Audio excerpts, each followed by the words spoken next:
اعلیٰ حضرت مجدد دین و ملت مولانا شاہ احمد رضا خان رحمۃ اللہ تعالی علیہ، وہ میرے دادا استاد ہیں۔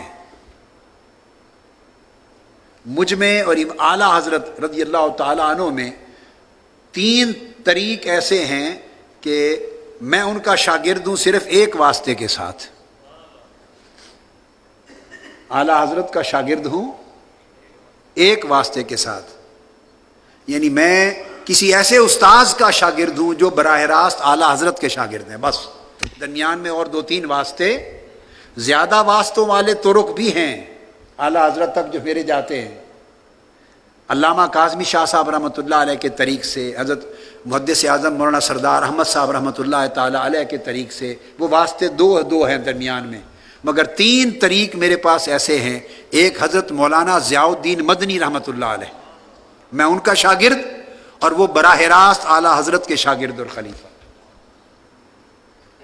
دوسرا طریق حضرت مولانا ابو البرکات سید احمد قادری رحمۃ اللہ علیہ الوری، حزب العناب والے، مجھے ان سے تلمس 4 سال میں ان سے حدیث سماع کیا، اور وہ براہ راست اعلیٰ حضرت کے شاگرد۔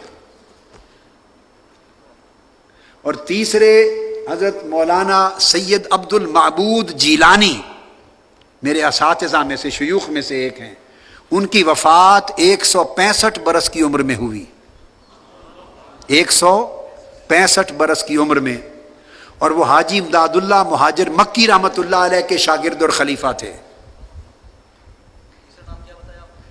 حضرت مولانا سید عبد المعبود جیلانی،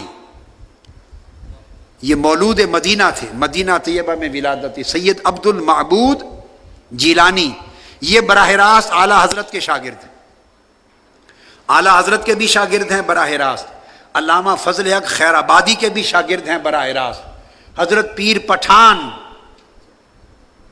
حضرت خواجہ شاہ سلیمان توسوی رحمۃ اللہ علیہ، ان کے بھی شاگرد ہیں براہ راست، اور میرے دادا اور پردادا شیخ سیدنا علی نقیب الاشراف اور سیدنا عبد الرحمن النقیب، حضور قدوۃ الاولیاء سیدنا طاہر علاء الدین، میرے شیخ کے دادا اور پردادا، ان دونوں کے براہ راست شاگرد ہیں۔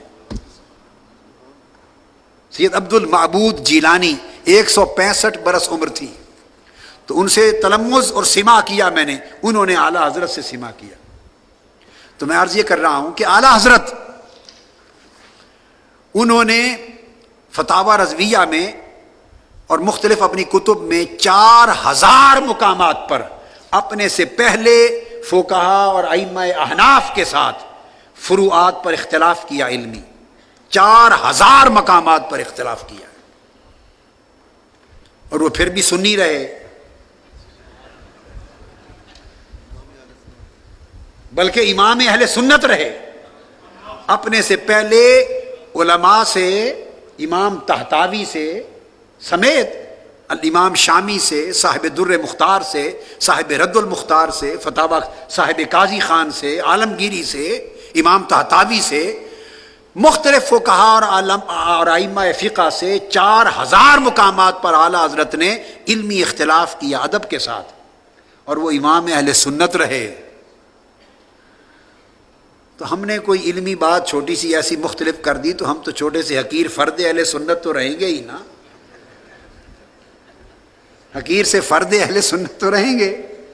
یہ بات آپ کو سمجھائی اس لیے ہے، اس میں تفنن طبع بھی ہے، پیارا مزاح بھی ہے علمی۔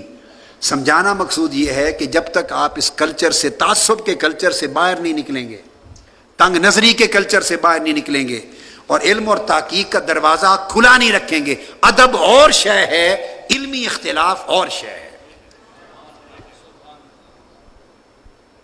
امام احمد بن حنبل کا اختلاف بھی سنو اور ان کا ادب بھی سنو۔ امام احمد بن حنبل کا اختلاف تو یہ کہ مذہب شافعی کے ہوتے ہوئے ایک مستقل مذہب الگ بنا دیا، مستقل فقہی مذہب الگ بنا دیا امام شافعی کے باوجود۔ یہ تو ہے علمی اختلاف کا درجہ، اور ادب کا درجہ کیا ہے؟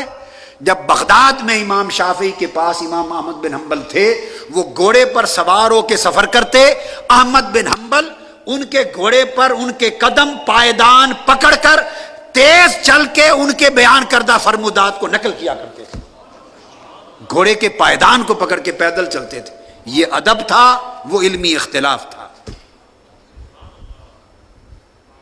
تو علم تب فروغ پاتا ہے، علم تب فروغ بولیے پاتا ہے.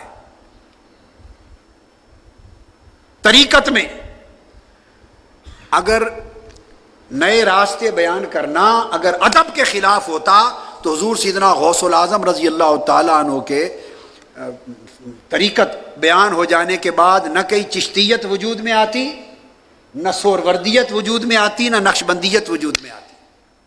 یہ سب سیدنا غوث العظم رضی اللہ تعالیٰ عنہ سے اکتساب فیض کرنے والے ہیں، مگر انہوں نے الگ فروع اور اصول طریقت کے وضع فرمائے اور مذاہب طریقت کے بانی ہوئے.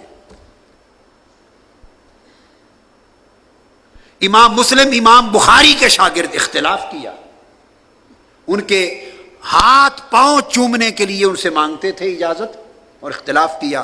امام ترمذی نے ان سے اختلاف کیا. الغرض ہر امام اپنے شیخ سے علمی مسائل اور تحقیق میں رائے مختلف رکھتا تھا، مگر ادب اپنی جگہ. ادب اور علمی تحقیق کے اختلاف کا کبھی ٹکراؤ نہیں ہوا. یہ بات بڑی بنیادی اہمیت کی ہے. ہمارے مسلک کو نقصان اس تنگ نظری نے پہنچایا ہے. ہم نے دروازے بند کر دیے ہیں تحقیق کے، اور اگر کوئی تحقیق کرے اور نئی تحقیق کے ساتھ کوئی بات سامنے رکھے تو ہم فوری لٹھ لے کے اس کے پیچھے پڑ جاتے ہیں. تم ان سے بڑے آ گئے ہو، ان سے مختلف بات کر دی، ان سے بڑے آ گئے، ان سے مختلف بات کر دی. کرتے چلے آئے ہیں، اکابر کرتے چلے آئے ہیں. اکابر اصاغر 1400 سال کی تاریخ اس سے مملوء ہے، مگر حق انہی کا ہے جو حقدار ہے. ایسا نہیں کہ ہر جاہل قلم اٹھا لے اور اس طرح غلط چیز کرے. دین کا مذاق نہ بنے. سب سے پہلے نئی ویڈیوز کو حاصل کرنے کے لیے شیخ الاسلام ڈاکٹر محمد طاہر القادری کے آفیشیل یوٹیوب چینل کو سبسکرائب کریں اور بیل آئیکن کلک کریں.